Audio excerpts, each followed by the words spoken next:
Hi guys, hello students, welcome to TS Chemistry classes. Dear students, आज का video lecturer का जो topic रहेगा वो मेंशन किया हुआ आपको बोर्ड के ऊपर दिख रहा है। ये टॉपिक कॉमन केमिस्ट्री के नाम से हम यहाँ पे यूज़ कर रहे हैं। ये वीडियो लेक्चरर चाहे 9th क्लास हो, चाहे 10th क्लास का स्टूडेंट हो, चाहे 11th का हो, चाहे 12th का हो, यदि उसको केमिस्ट्री को अच्छे से समझना है तो ये वीडियो लेक्चर देखना उसको मस्ट है। आप अपनी केमिस्ट्री की शुरुआत कर रहे हो तो आपको ये वीडियो लेक्चर देखना बहुत ज़रूरी है। और डियर स्टूडेंट, मैं इस वीडियो लेक्चर के 3 पार्ट बनाऊंगा। ओके, तो इन 3 पार्ट में आपकी सारी बेसिक फंडामेंटल केमिस्ट्री क्लियर होगी और ये वीडियो लेक्चर देखने के बाद ही आप अन्य वीडियो लेक्चरर्स जो लेसन के रिगार्डिंग है या फिर किसी अन्य टॉपिक के रिगार्डिंग है वो आप देखें तो आपको केमिस्ट्री अच्छे से समझ में आएगी, क्योंकि ये केमिस्ट्री की जान होती हैं। ये बेसिक फंडामेंटल जो यूनिट्स होती हैं ये केमिस्ट्री की जान है। ये जब तक हमारे क्लियर नहीं है तब तक केमिस्ट्री पढ़ना व्यर्थ है। तो स्टूडेंट्स, हमें केमिस्ट्री पढ़ते समय क्या क्या दिक्कतें आती हैं और हमें कौन कौन से टॉपिक क्लियर्स होने चाहिए, वो आज सारी बातें इस वीडियो लेक्चर्स के अंदर मैं डिस्कस करूँगा। तो 9th 10th तो हम उसमें चाहे 9th 10th 11th और 12th, तो इस वीडियो लेक्चर्स के अंदर हम क्या क्या बातें पढ़ने जा रहे हैं या किस किस टॉपिक को क्लियर करने जा रहे हैं। हालांकि ये टॉपिक बहुत बड़े बड़े होते हैं पर मैं इनको शॉर्ट फॉर्म में आपको समझाऊंगा, ताकि शॉर्ट फॉर्म से ही हम कहते हैं ना, बूंद बूंद करके घड़ा भरता है। शॉर्ट फॉर्म से हम बिग फॉर्म की ओर जाएंगे और इस तरह से हम हर एक टॉपिक का एक्सप्लेनेशन कंसेप्ट बेस क्लियरेशंस के साथ करेंगे। ओके स्टूडेंट्स, तो आइए चलते हैं आज के वीडियो लेक्चर की यात्रा की ओर। तो हमें केमिस्ट्री पढ़ते समय किन किन बातों का सामना करना पड़ता है, यानी किन किन दिक्कत का सामना करना पड़ता है और उनका समाधान इस वीडियो लेक्चर के अंदर होगा। तो आपको ये वीडियो लेक्चर देखना मस्ट है। फिर से मैं कह रहा हूँ, चाहे आप 9th के हो, 10th के हो, 11th के हो या 12th के हो, ये एक नींव है, फंडामेंटल कॉन्सेप्ट है। मैंने अमूमन देखा है स्टूडेंट्स कि जब बच्चा केमिस्ट्री पढ़ता है तो उसको एटम यानी कि परमाणु, मॉलिक्यूल यानी कि अणु, एलिमेंट यानी कि तत्व, कंपाउंड यानी कि यौगिक, मिक्सचर यानी कि मिश्रण,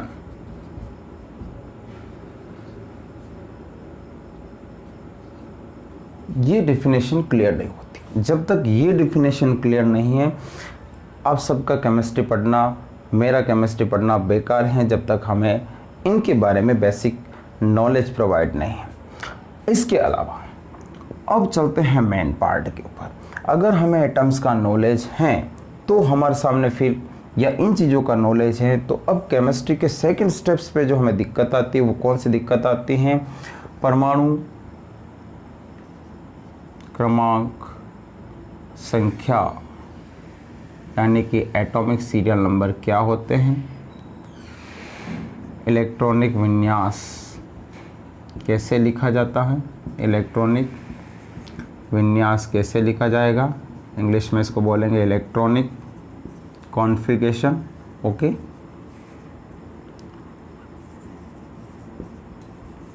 इस तरह से संयोजकता क्या होगी, यानी जिसको हम जानते हैं वैलेंसी। संयोजकता को कैसे ज्ञात किया जाता है, how it is found, is obtained या फाइंडिंग, कोई बात कहो आप, ऑब्टाइंड कैसे भी लिख सकते हो। अब यहाँ पे ये टॉपिक बहुत इम्पोर्टेंट रहता है, संयोजकता ज्ञात करना, और दूसरा जो आपको दिख रहा है इलेक्ट्रॉनिक विन्यास लिखना, ये बहुत इम्पोर्टेंट होता है। ओके स्टूडेंट्स, ये केमिस्ट्री की जान है। अभी मैंने जो बताया, इसके अलावा बहुत इंपॉर्टेंट जो टॉपिक आ रहा है वो आ रहा है केमिकल बॉन्डिंग। क्या आ रहा है स्टूडेंट्स? Chemical bonding.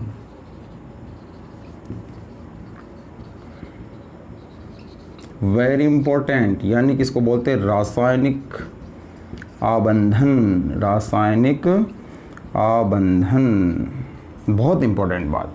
हमने पढ़ा होगा कि दो या दो से अधिक एलिमेंट्स जब कंबाइन होते हैं तो कोई नए कंपाउंड्स का फॉर्मेशन करते हैं। पर ये कंबाइन होते कैसे? या टू एटम्स का कॉम्बिनेशन होता है तो मॉलिक्यूल्स का फॉर्मेशन होता है। तो टू एटम्स यानी दो परमाणु मिलकर अणु बनाते कैसे हैं, उनके बीच में बंध बनता कैसे हैं, ये सबसे बहुत इंपॉर्टेंट टॉपिक्स होता है। इसको बोलते हैं केमिकल बॉन्डिंग्स, यानी कि दो एटम्स के बीच में, दो आयंस के बीच में, दो मॉलिक्यूल्स के बीच में, दो एलिमेंट्स के बीच में बॉन्ड्स का फॉर्मेशन होना क्या कहलाता है?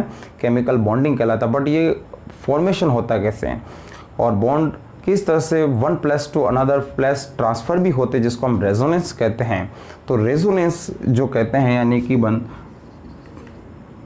रेजोनेंस, ये बहुत इंपॉर्टेंट होता है स्टूडेंट्स, यानी जिसको हम बोलते हैं अनुनाद। तो ये ऑर्गेनिक केमिस्ट्री के कंपाउंड्स के अंदर भी देखने को मिलेगा, इनऑर्गेनिक केमिस्ट्रीज के कंपाउंड के अंदर भी देखने को मिलेगा। अब स्टूडेंट्स जो अगला टॉपिक हम ले रहे हैं, जिसके बारे में हमें इन्फॉर्मेशन होना बहुत मस्ट है, वो है कंपाउंड्स का फॉर्मूला बनाना, यानी यौगिकों का सूत्र बनाना। बहुत इंपॉर्टेंट, जो आईआईटी, नीट सभी तरह के एग्जाम्स में पूछने जाने वाला क्वेश्चन। तो वो कंपाउंड का फॉर्मेशन, यानी कि या इसको हम बोलते हैं फॉर्मूला, फॉर्मेशन ऑफ कंपाउंड, चाहे वो कंपाउंड ऑर्गेनिक हो सकते हैं, ओके, यानी कि कार्बनिक, चाहे वो कंपाउंड इनऑर्गेनिक हो सकते हैं। यानी कि रासायनिक सूत्रों को लिखना, रासायनिक सूत्र लिखना बहुत इंपॉर्टेंट है। ओके स्टूडेंट्स, तो ये टॉपिक जो है ना, रासायनिक सूत्र लिखना, यानी हिंदी में अगर मैं बात करूँ, मैं मेंशन कर देता हूँ, रासायनिक सूत्रों को लिखना। रासायनिक सूत्र, जैसे बहुत सिंपल एग्जांपल ले रहा हूँ, NaCl, ये कैसे लिखा गया, या AlCl3, ये सोडियम क्लोराइड है, ये एल्यूमिनियम क्लोराइड है, ये फॉर्मेशन कैसे होता है, जबकि इसमें NaCl ही है, जबकि यहाँ पे Cl के 3 मॉलिक्यूल्स हैं, तो ये फॉर्मेशन हुआ कैसे। तो ये टॉपिक्स, इसके अलावा जो हम बात करेंगे वो सबसे इम्पोर्टेंट टॉपिक आएगा, जो मैं लास्ट में ले रहा हूँ, उसको हम बोलते हैं नेमिंग ऑफ कंपाउंड। क्या बोलते हैं स्टूडेंट्स? नेमिंग ऑफ कंपाउंड, यौगिकों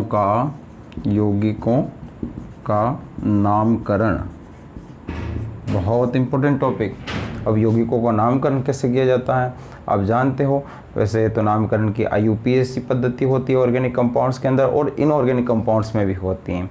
इसके अलावा कॉमन नेमिंग मेथड होता है, जिसको हम सामान्य नाम पद्धति कहते हैं, और डेरिवेटिव नेमिंग मेथड भी होता है, जिसको हम व्युत्पन्न नाम पद्धति कहते हैं। तो ये नेमिंग का एक बहुत बड़ा प्रोसेस है।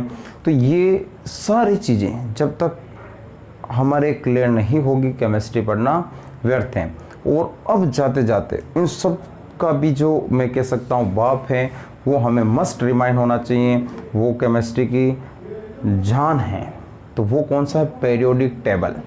जब तक हमें पीरियोडिक टेबल लर्न नहीं है, रिमेंबर नहीं है, तब तक केमिस्ट्री पढ़ना नामुमकिन है। तो पीरियोडिक टेबल को हम कैसे याद करेंगे, उसके लिए याद करने की क्या ट्रिक्स हैं, उसके यूजेस कैसे होते हैं, उसमें पेरियोडिसिटीज़ जो प्रॉपर्टीज़ होती हैं या गुणों में जो आवर्तिता होती है तत्वों की, वो क्या होती हैं, वो भी सारा हम वीडियोस लेक्चरर्स से अंडरस्टैंड करेंगे। तो स्टूडेंट्स, मैं वो भी मेंशन कर रहा हूँ कि अगला टॉपिक हमें क्या याद होना चाहिए, पीरियोडिक टेबल, ओके, जिसको हम बोलते हैं आवर्त सारणी। जब तक इसके बारे में हमें नॉलेज नहीं है, तब तक केमिस्ट्री आधी अधूरी है। तो आपको मैंने जितने भी टॉपिक मेंशन किए हैं, तो वो पता चल गया होगा कि केमिस्ट्री को पढ़ने के लिए आखिर में रिक्वायरमेंट क्या है। केमिस्ट्री को पढ़ने से या शुरुआत करने से पहले हमें जानकारी किसकी होनी चाहिए, तो मैं फिर से रिमेंबर कर रहा हूँ, फिर से रिवाइज़ कर रहा हूँ कि हमें क्या क्या नॉलेज होना चाहिए केमिस्ट्री को शुरू करने से पहले। एक बेसिक केमिस्ट्री को शुरू करने से पहले हमें एटम्स यानी कि परमाणु के बारे में, मॉलिक्यूल्स यानी कि अणु के बारे में, एलिमेंट्स यानी कि तत्व के बारे में, कंपाउंड्स यानी यौगिक के बारे में, और मिक्सचर यानी मिश्रण के फॉर्मेशन के बारे में ये पता होना चाहिए। सब क्या होती है, इनकी डेफिनेशन क्या होती है, इनके एग्जांपल्स क्या होते हैं। फिर हम बात करते हैं कि एटॉमिक सीरियल नंबर्स क्या होते हैं, इनको किस तरह से हम लिखेंगे, number of proton, number of electron, number of neutron, ये क्या होते हैं। इसके अलावा जो मैंने जस्ट नीचे जो टॉपिक मेंशन किया था, इलेक्ट्रॉनिक कॉन्फ़िगरेशन लिखना, यानी कि परमाणु विन्यास, ओके, परमाणु विन्यास को लिखना इलेक्ट्रॉनिक कॉन्फ़िगरेशन कहते हैं। बहुत इंपॉर्टेंट, जब तक हम ये नहीं लिख पाएंगे संयोजकता नहीं निकाल पाते, यानी कि वैलेंसी को फाइंड आउट नहीं कर पाते। इसके जस्ट अगला जो भी मैंने कहा था वैलेंसी, तो अगर हम इलेक्ट्रॉनिक कॉन्फ़िगरेशन लिख पाते हैं तो वैलेंसी निकाल पाते हैं, यानी ये एक दूसरे की चेन है या कड़ी जुड़ी हुई है। और अगर हम वैलेंसी निकाल पाएंगे यानी कि संयोजकता किसी भी एलिमेंट्स की निकाल पाते हैं, तो हम क्या लिख पाएंगे, केमिकल फॉर्मूले को ड्रॉ डाउन कर पाएंगे या लिख पाएंगे। आपको समझ में आ रहा होगा स्टूडेंट्स किस तरह से स्टेप बाय स्टेप हम केमिस्ट्री के अंदर चल रहे हैं या टॉपिक को समझने का प्रयास कर रहे हैं। इसके अलावा जो मैंने बात कही थी कि आगे मैंने बात की थी कि फॉर्मेशन ऑफ केमिकल फार्मूलाज यानी रासायनिक सूत्रों का निर्माण करना, इसके अलावा IUPAC नेमिंग करना यानी नेमिंग ऑफ कंपाउंड्स। तो ये सारी चीज़ें बहुत इंपॉर्टेंट होती हैं। तो इन सभी के बारे में मैंने आपको मेंशन किया है वीडियोस लेक्चरर में।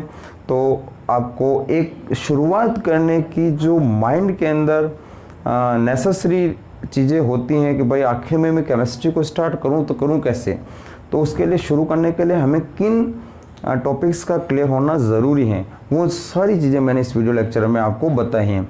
तो नेक्स्ट वीडियो लेक्चरर जो मैं अपलोड करूँगा उनमें मैं एक सीरियल से मेरी कोशिश रहेगी कि ये सारे टॉपिक्स 2 वीडियो लेक्चर क्लासेस में बिल्कुल कवर हो जाए। ये मेरा आपके साथ में जनरल इंट्रोडक्शन था कि केमिस्ट्री क्या है, केमिस्ट्री को शुरुआत कहाँ से करें, हमें पढ़ना कैसे चाहिए, केमिस्ट्री को पढ़ने के लिए हमें क्या याद रखना ज़रूरी है। ये सारी बातें मैंने इस वीडियो लेक्चर के माध्यम से आपको अंडरस्टैंड करवाने का प्रयास किया है। और मुझे आशा है कि आप जब भी अब घर पे जब भी किताब लोगे, बुक्स को ओपन करोगे, तो आपको सारी चीज़ें सबसे पहले पिक्चर ये बनेगा।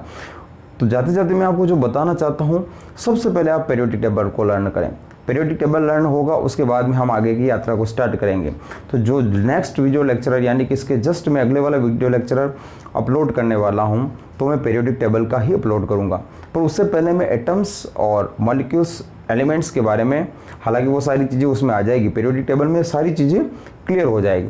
तो मोरल ऑफ द स्टोरी ये निकली है लगभग कि केमिस्ट्री को स्टार्ट करने से पहले पीरियोडिक टेबल का हमें नॉलेज होना बहुत इंपॉर्टेंट है। अवसानी क्या है, उसके यूजेस क्या है, इसका फॉर्मेशन कैसे होता है, S ब्लॉक क्या है, D ब्लॉक क्या है, P ब्लॉक क्या है, F ब्लॉक क्या है, ब्लॉकेज ब्लॉक जो है वो कैसे रखा गया है, पेरियोडिसिटी क्या होती है, वर्ग क्या है, आवर्त क्या है, ओके। तो ये सारी बातें उसमें क्लियर होगी। आई होप आपको ये वीडियो लेक्चर पसंद आया होगा, आपको इस वीडियो लेक्चर के माध्यम से केमिस्ट्री के एक नीम के बारे में पता चला होगा। तो वीडियोस को आप लाइक करें, चैनल को सब्सक्राइब करें, फ्रेंड सर्कल में शेयर करें। Thanks for watching, thanks for supporting, thank you very much.